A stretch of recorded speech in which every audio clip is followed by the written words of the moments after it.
Los sistemas de seguridad activos y pasivos. Desde que apareció la rueda, también podríamos decir que aparecieron los sistemas de seguridad activos y pasivos. En la antigua Roma, como por ejemplo en la Vía Apia, se colocaban bloques de piedra para que los carruajes de los romanos no circulen a determinada velocidad, porque en la misma vía también transitaban los peatones. Ahí ya teníamos un elemento de la seguridad pasiva conocida de aquella época.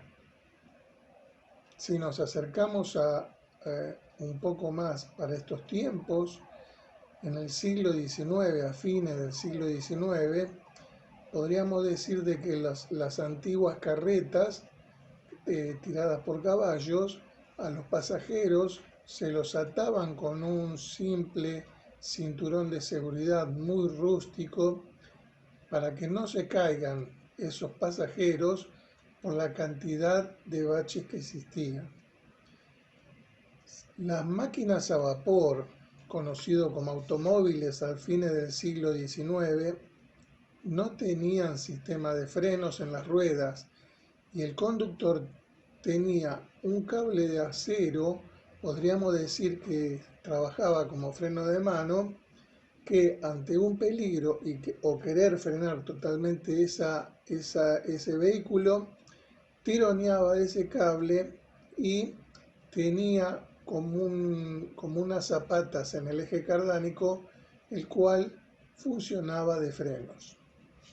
Ya en el siglo XX podríamos decir que empezaron a aparecer distintos sistemas de seguridad activos y pasivos. Uno de ellos lo implementó el ingeniero Henry Ford en su planta que fabricaba esos vehículos. En el año 1926 aparecieron los parabrisas laminados, sustituyendo a los parabrisas de vidrio común, que eran muy peligrosos en un accidente porque se hacían contundentes y filosos. En el año 1911, los hermanos Wright colocaron cinturones de seguridad en sus aviones, que no eran comerciales. Los aviones comerciales, con respecto al cinturón de seguridad, aparecieron a posterior. Los únicos vehículos que tenían cinturón de seguridad eran los coches de competición y de carrera. Los primeros cinturones de seguridad que existían en los automóviles y hasta en la década del 70 eran los cinturones de dos puntas, que eran, si lo colocábamos mal, no sujetos bien al cuerpo, podían provocar lesiones graves e inclusive la muerte.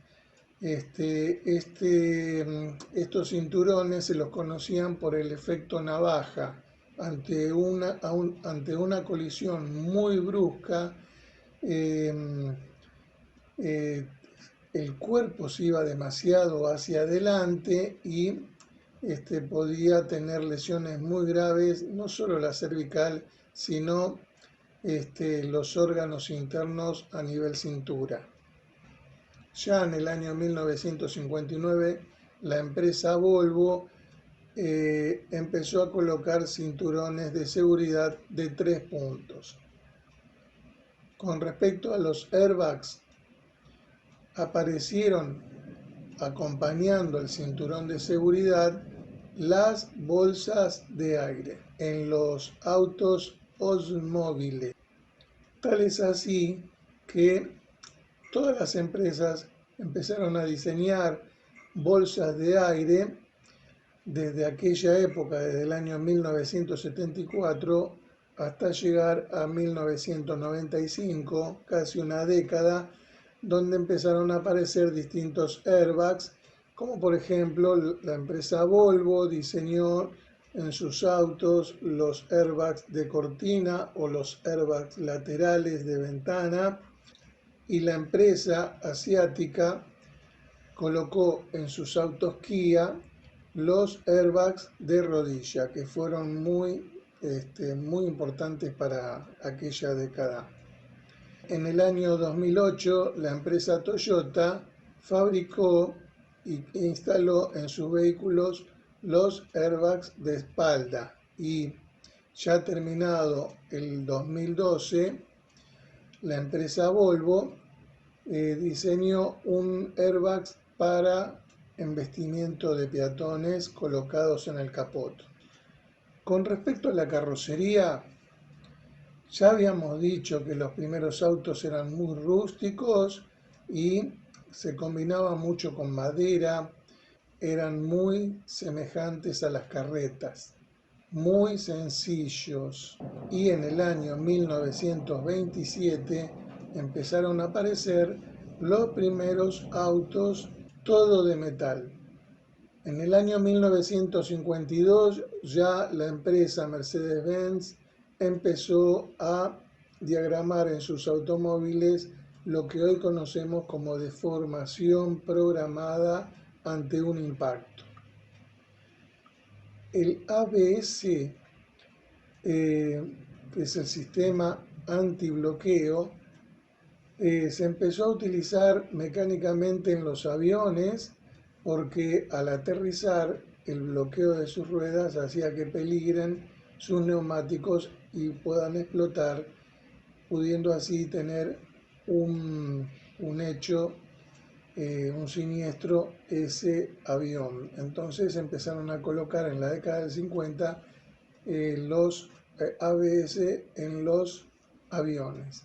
Pero en el año 1978 en los automóviles empezaron a conocerse los ABS de la empresa Bosch, que consiste en una simple bomba mecánica que, al tener una de las ruedas que bloquee sus ruedas, esta bomba actuaba evitando así de que ese neumático se bloquee, perdiendo el control total del vehículo. A partir de la década del año 1995 empezamos a ver en los automóviles el control de estabilidad.